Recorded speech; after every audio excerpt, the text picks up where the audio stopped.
Hi, thanks for being here. I would love to talk to you off the cuff, but the truth is I don't really trust my cuff anymore.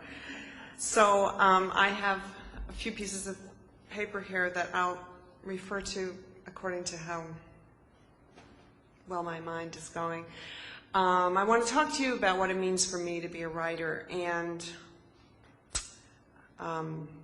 already forgot. See, what else I wanted to say. Anyway, oh, I know what I wanted to say. I don't want you to panic. I'm going to talk for about 20 minutes, okay? 25 minutes, and then you'll know it's over. And you can ask me whatever you want to ask. So, okay. Years ago, I remember reading Philip Larkin, that wonderful grumpy poet. I read his letters, and I read how he wrote to a friend, "Life is a matter of what one thrills to."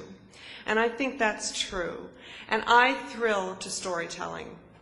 And essentially, to thrill to storytelling is to thrill to life. Recently, somebody asked me, what's the best thing about being a writer? And I answered, there's never anything wasted. All emotion, all details, all weather, all hotel rooms, the faces of all strangers, all this can be used potentially. So there's that sense of abundance that's often with me. Still, I confess there are times that I think, oh man, I wish I could just be normal. I wish I could just have a thought without it becoming a piece of dialogue in my head. I wish I could say hello to my neighbor without wondering how I would describe her teeth. The other day I even thought, I wish I could just go shopping. And I mean, without carrying all that with me. And I think the point of this is that it can be burdensome, this constant double living. And to be a writer does mean a kind of constant double living. People talk a lot these days about boundaries. So-and-so doesn't respect my boundaries, like we're all little countries defending our borders. Don't cross the boundary, don't let anybody cross yours. And there's a lot to be said for that. But writers have bad boundaries. We have boundary issues. We're porous and full of leaks and holes, and there's always something that's coming in or going out, and it can be burdensome. For example, the other day when the dental hygienist was scraping away at my teeth, she was telling me that she's engaged to be married and that her mother was telling her that her wedding gown reminds her of Jackie Kennedy's wedding gown. And just whoosh, I'm like straight into her life. And I start to imagine her father, and I start to imagine her mother, and I start to imagine the guests at the wedding, and those that will weep, and those that will glance furtively at their watches. And then I start to worry about her and all that she's facing. And within 60 seconds, I feel like I've lived her whole life. And I'm exhausted. So there's that.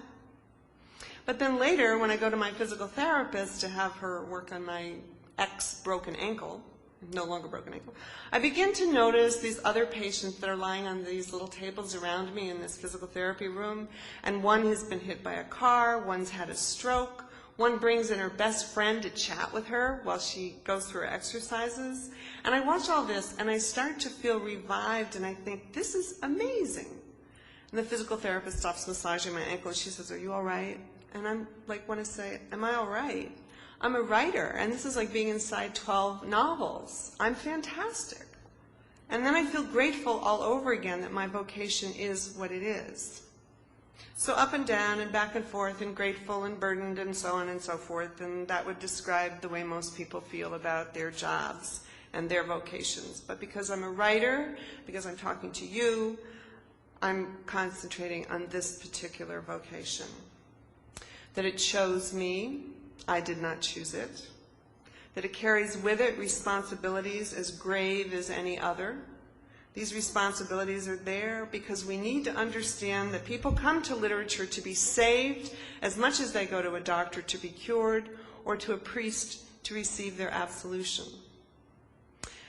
Now, during the long years that I worked on my first novel, Amy and Isabel, I told myself repeatedly, I am writing this book for the person who needs it, and someday that person will find it. I still repeat this to myself. The person who needs my book will find it. This is an act of faith. It's also perhaps not true. But writing, I think, is an act of faith. And I mention this aspect right now because recently, as I was starting out on the tour for this book of Olive Kitteridge, my mother called me up and she said, "Oh, Elizabeth, I have a terrible story to tell you." And I know her tone by now. And I said, "Mom, I don't think I want to hear it." She said, "Oh, I went into Bookland today." I said, "Oh, God, I really don't want to hear this story." And she said, "And I was poking around, and then I went up back where you can get coffee. And over the loudspeaker, I heard that so-and-so was going to be reading from his book in 5 minutes. And I don't know who he was. I didn't recognize it. I hadn't heard of the book. I didn't catch it. But in 5 minutes, I went over there, and Elizabeth..." And I said, "Mom, I don't want to hear this." And she said, "They had a few rows of chairs lined up, and one man was sitting there. Just one man sitting there while this poor fellow read. And I don't even think the guy came to hear him. I think he just gotten tired and plopped down, and it just made my heart sink." And I said, "Yeah, well, that's a terrible story. You're right." "Elizabeth," my mother said, "I don't know how you people do it." Wow. Of course, arguably, it's not such a terrible story. After all, the man had published his book, even if nobody came to hear him read it. What about the days, the months, the years that a writer can go through when they've not yet published a book? When all you want to do is avoid saying, "I'm a writer," because you don't want those looks of pity that immediately appear. You don't want that question, "What have you published?" Because if the answer is, "Well, not yet anything," the look of pity intensifies because you are, of course, delusional. So as my mother or anyone else may well ask, how do you keep going? We keep going because to stop writing makes life, if not meaningless, then lacking in some aspect of meaning that causes it to be not quite bearable. This feels almost sinful to me. Shouldn't life itself be such a gift that we're not compelled to record it at the same time? Isn't it awful if we've been blessed with love both in receiving it and giving it? That we should privately squirm if we're taken away too long from our work? Shouldn't we know by now, given the state of the world and the natural progression of life and illness and eventually death, that every single day holds a sweetness in the green leaves of these trees outside when we drive by, or in the open-handed beauty of a meadow, or in some little girl in Central Park when she claps her hands at the ducks? Shouldn't these joys be enough? Well, they are and they aren't. Because to be a writer is a condition, a disease, a dis-ease, and I mean as well an unease, that sits beside us unless we are reading or writing about all that we have felt or long to feel or are afraid to feel. We need to record because of that inner itch that won't go away. We need to record because the amazement of what we see, of what we feel, is too much to be contained. It spills over this messy life, business of living. We need to record in order to help ourselves bear, I think, the burden of the mystery of who we are, the mystery of who others are, the mystery of all of it. But if our writing is one way to bear the burden of this mystery, then I would suggest, I would hope, that to read is also a way of bearing this burden. Probably everyone in this room can remember the first time they read a sentence and thought, "Oh, wow, look at that, I felt that too." Maybe it happened to you when you were 5 or 25. But the excitement of this, of finding out that we're like other people, is huge, or sort of like other people. The differences are tiny and vast, and they are the stuff that writers plunge into.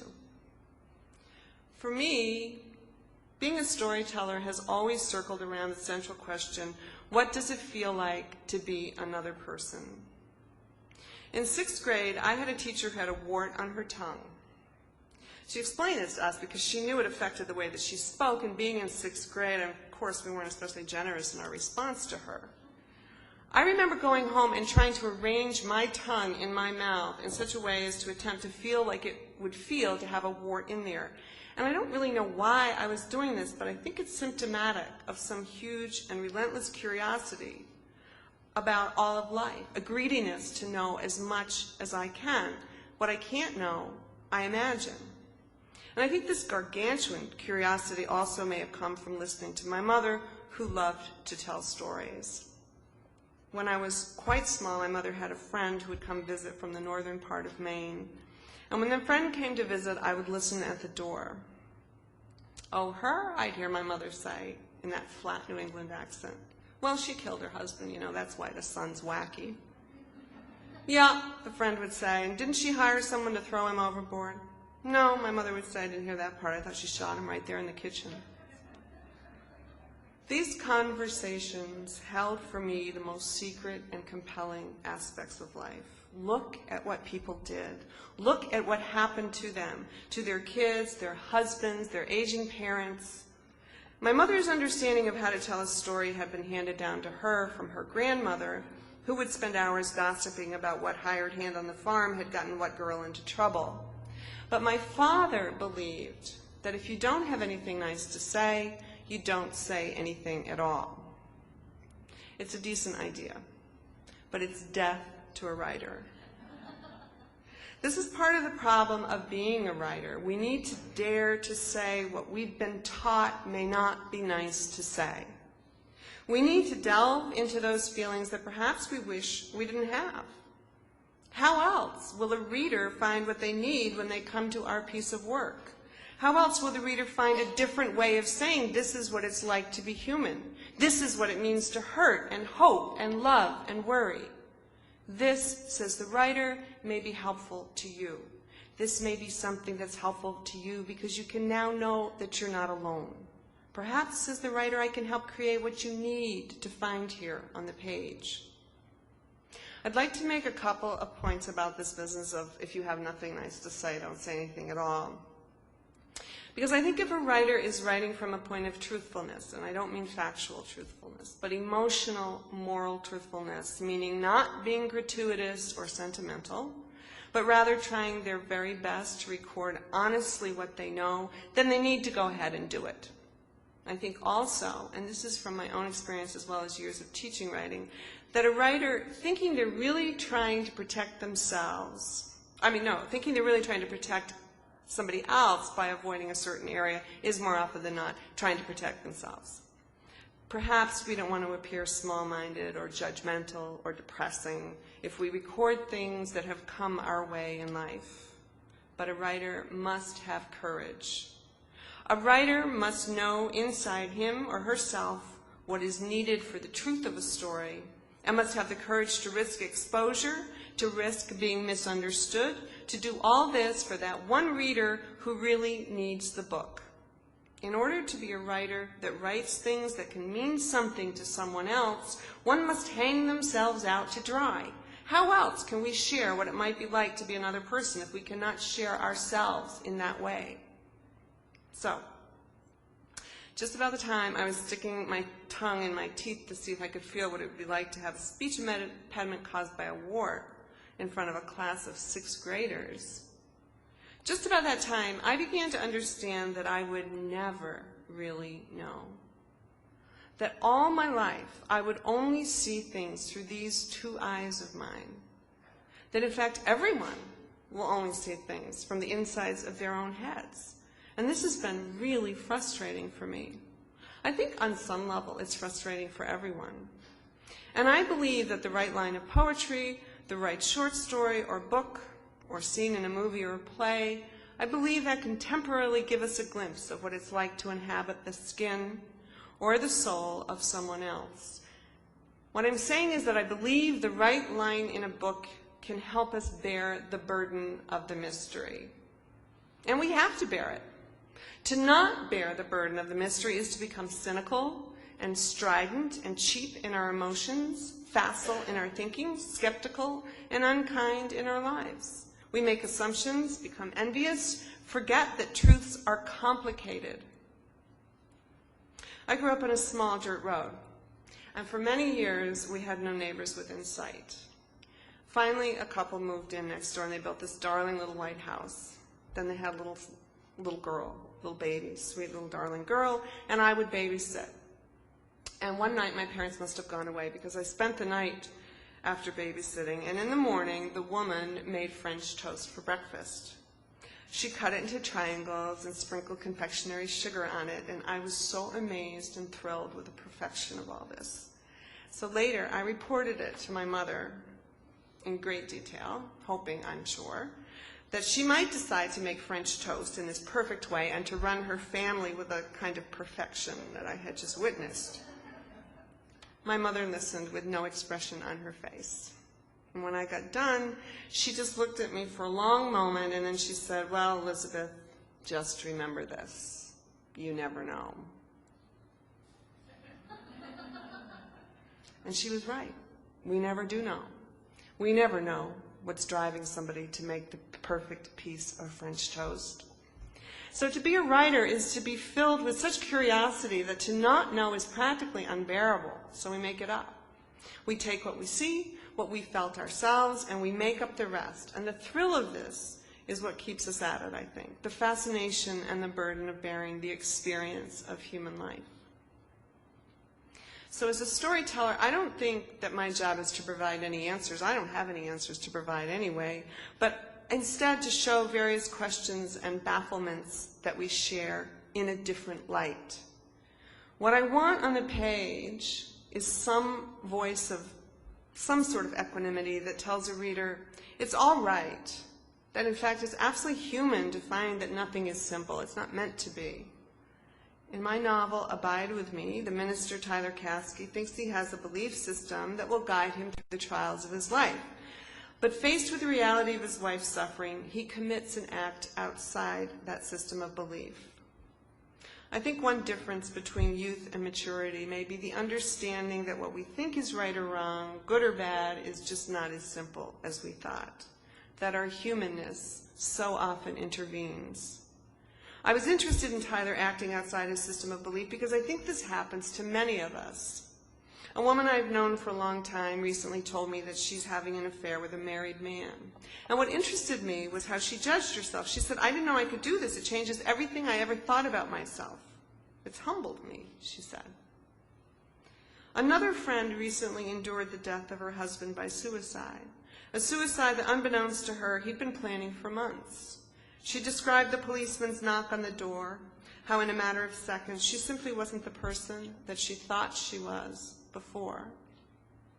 This sudden shift in our perceptions seems to me to be the very stuff of life, the stuff of the soul in contest with the temporal, and the sad bafflement that ensues. Who am I? Who was I married to? Why was he in such terrible, unendurable pain, and I never knew? Or with Tyler Caskey, who am I now that my wife has died and left me with these children, and how will I hang on? All of this is part of bearing the burden of the mystery, and it is surely hard at times to do this with equanimity. My desire to know what it feels like to be another person is, or can be, related to the concept of compassion. Now, I don't believe it's a writer's job to preach, but I do hope that in my work there is the presence of some authentic picture of what the human experience really is, so that the reader can become of a larger mind. Not only recognize aspects of themselves, but be asked to use their imagination to view the lives of others in a way that might be quite foreign to them. In doing so, the reader may be able to develop a deeper compassion for others, and I do think this is important, because compassion seems to me to be an essential quality of bearing the burden of the mystery. If we can see the fear that drives the coward, the poverty that drives the glutton, the shame that drives the exhibitionist, then perhaps we can put ourselves aside, stop reacting to the reacting, and act from a stance of guileless goodwill. A part of bearing the burden of the mystery is accepting that sometimes our imagination fails us. We may not be able to imagine that poor, desperate man planning his death, the desperate woman who, blind for some approval, finds it outside her marriage. But knowing what and when to judge, and most importantly, when not to judge, is certainly our responsibility. So as a storyteller, I don't think it's my job to pass judgment on the people of those of whose lives I imagine and record. But I do expect readers may come to some conclusions about the characters' actions, and frankly, I think they should. In fact, it should be a different book for each person who reads it. But still, there has to be some core of authenticity, some stream of emotion that's true and universal.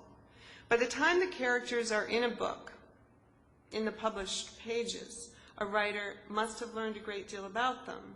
So it's my job to push forward the tales of people who feel absolutely real.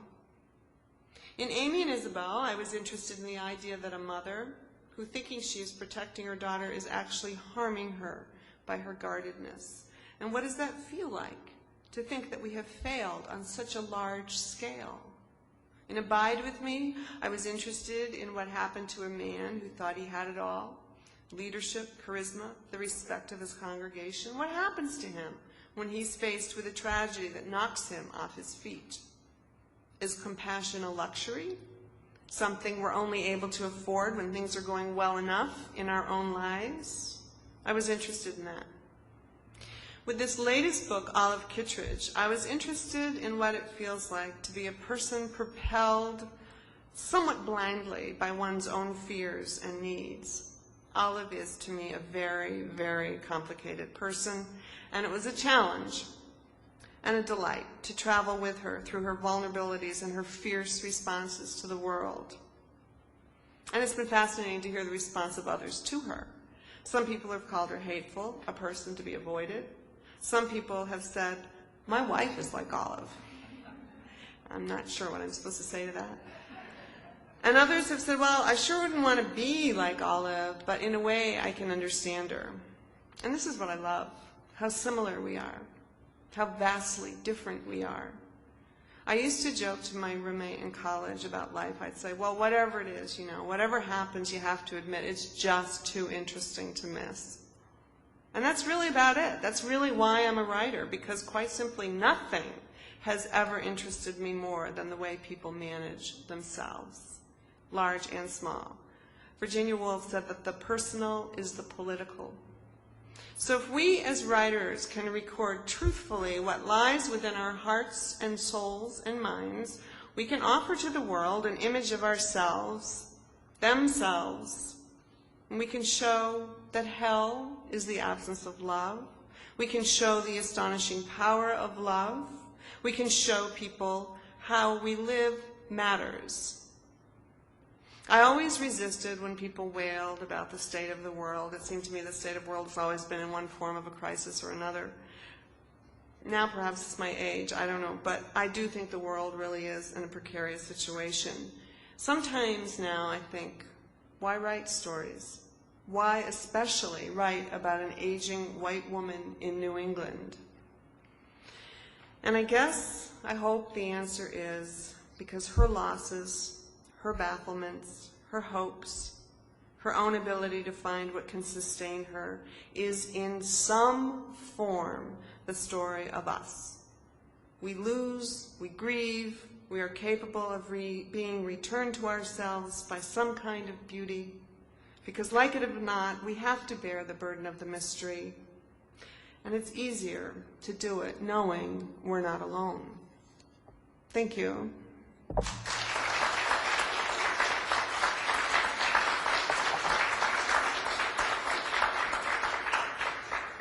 Yes, question. Why do you set your novels in Maine? Why not Wisconsin or Alabama or New Hampshire? Why do I set my novels in Maine? I come from, I think on my mother's side, 12 generations of Maine, and on my father's side, 10 generations of Maine. And I grew up in Maine. So I'm hardcore Maine. I've lived in New York City for 25 years, but I'm Maine. And it's a Maine that's changing, and the world is changing, and that's the way it is. But that's why. And I think that living in New York has left me in some state of homesickness, sort of low-level boil of homesickness a lot. So I write about Maine. Although what I'm working on now partly takes place in New York. So finally, I've made my way down the East Coast. Yes? Do you like Olive? Well, I lived with her for quite a while, and I love her because I have a different relationship with her. I think having created her and watched her she's awful. She does awful things. But, yeah, she kills me. I love her. I don't know if I've written about anybody that I don't end up loving. Because to love all is to know all, or to know all is to love all. Yes?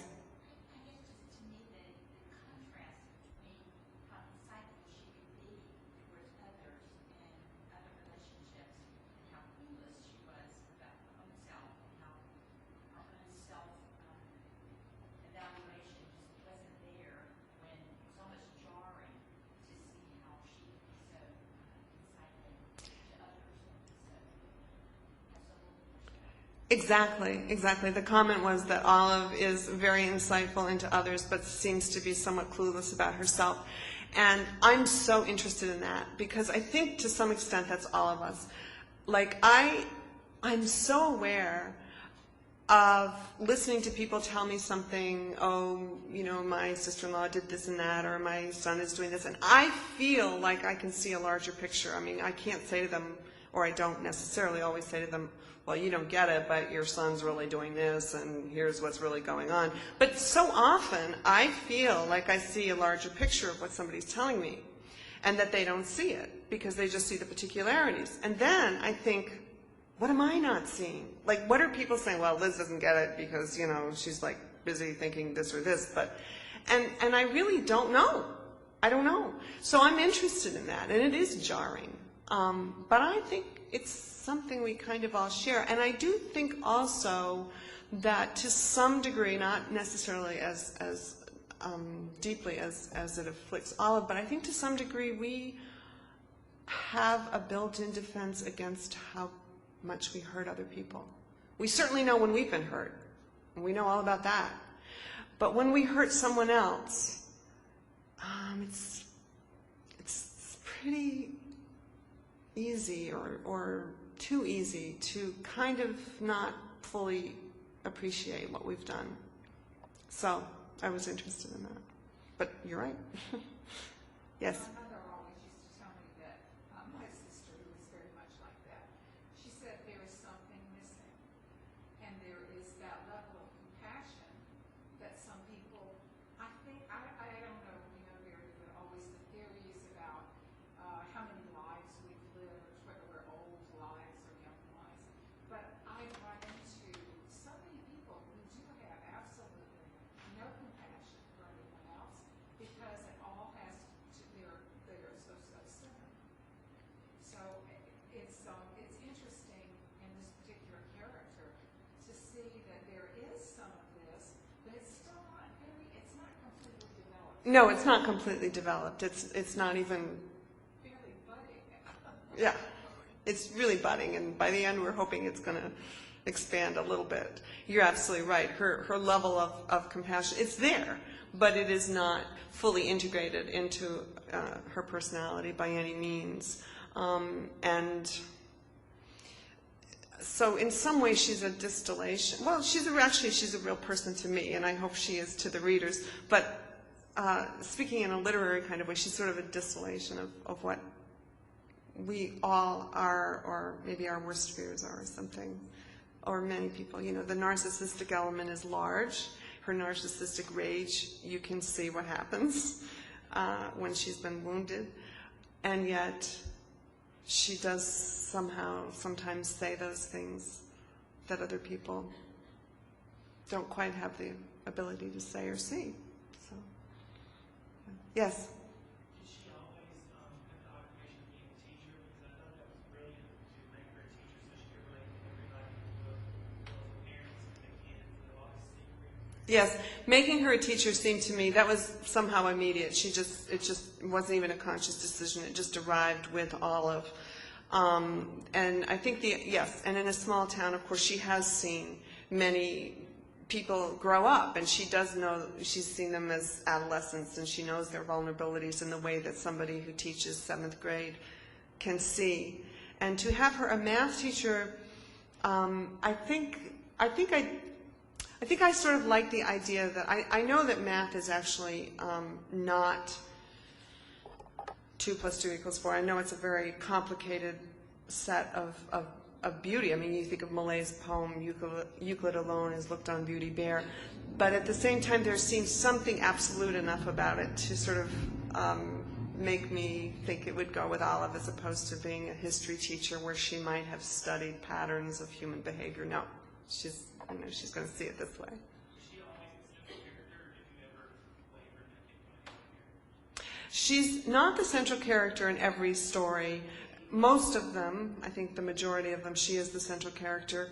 But I thought that she was too large a force for the reader to have to put up with on every single page or in every single episode. And I did see her in episodic ways as opposed to a more linear kind of way.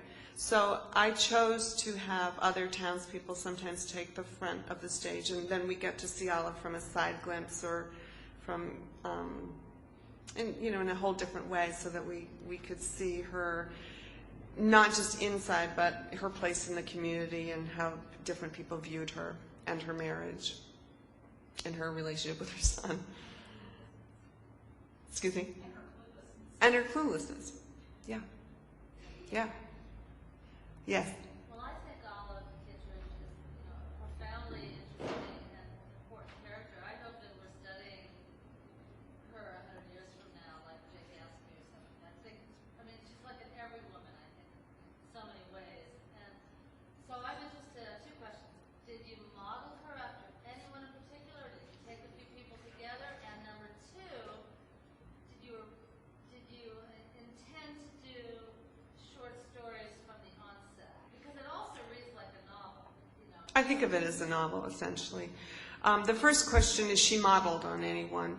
She's a composite. I lived for many years, and I was brought up in New England. There's a certain type of New England person who says what she wants to, or even, men are more taciturn up there to make generalized statements. But so there are certain types of women that I did, I borrowed things. But then once you put something on a page, truly, it becomes, she just is Olive.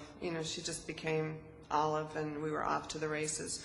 And I did immediately make the unconscious choice of having it structured in independent tales that could stand on their own, for the reasons that I said before, because I thought she's just too much to have to deal with in a traditionally novelistic way.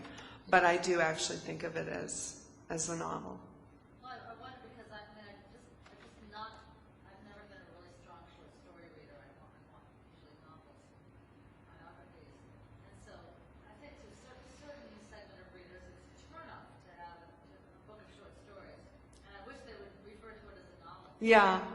I don't understand all the different marketing things, and I try to stay away from it because it's all so depressing and whatever. I just do my work and hope for the best. But I do definitely see it as a novel, because you see the progression of Olive. You see her, at different parts of her in a more youthful time, and then you see her losses and her way of, even at her last glimpse that we have of her, she's growing, changing, looking at herself.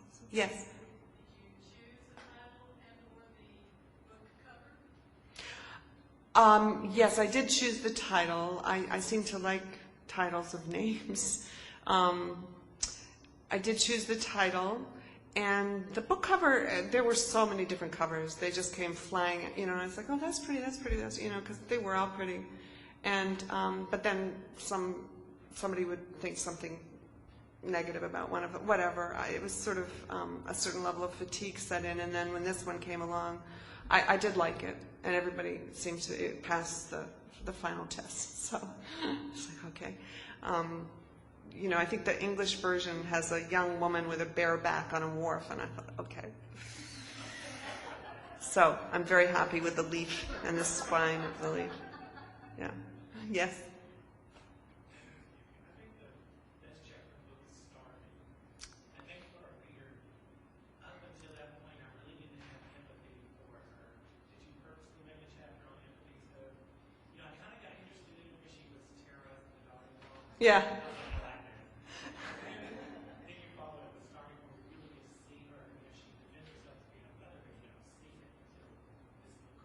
Right. I didn't consciously decide, okay, it's time for Olive to show some empathy. See, I knew that about Olive before you did. So for me, it was more a chance of like, okay, let's pick up the camera and focus on Harmon, who has his own story, the male version of the empty nest syndrome and what's going to happen to Harmon. And then it wasn't really planned. I like it when surprises happen. And when Olive comes in, and, she was a teacher. She did see young people. She has some feeling for young people. And she's not seen this kind of situation before. And it really did break her heart. So that arose organically, as they say. But I was pleased when I saw her. I thought, oh, Olive, yes, thank God. Eat your donut. Yes. Anything else? Well, you're actually talking almost as if the characters take on a life of their own and you follow what they're going to do. Well, that's a funny thing because I hear other writers say that. I don't feel that way. I mean, I'm perfectly aware that, I'm writing about somebody. I'm not in a totally psychotic state. I think. No, I know you weren't saying that, but I've often thought that. If they jump into something, you go, yeah. I mean, do they ever take the lead? Yeah, they definitely do. They do things that surprise me, and that's wonderful because I feel if I'm not surprised, a reader won't be surprised. So they do have their own life, but I'm not going to, I'm not like channeling or anything. Yes. Is there any character in this novel or previous novel that you say, I'm just not finished with? Maybe they'll come back in something further on? I've sort of been astonished at how fickle I am because when I'm working, I could not believe that I would ever have to give up Amy Goodrow and her mother. I would think, well, the book will never be done, so I won't have to ever give them up. And then it was done, and then I was like on to the next thing. And I thought, oh my God, just like that, goodbye. And same with Tyler Caskey. I worked on him for so long. Oh man, he was difficult because he just wanted to be good. How hard is that to write dramatically? It's very difficult.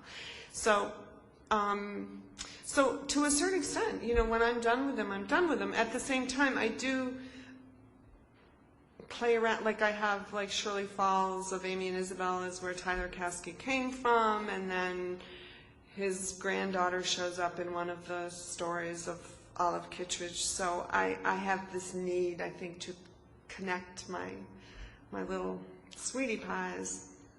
But I don't know really always what will happen to them. So. Well, thank you very much for coming out tonight. I very much appreciate it.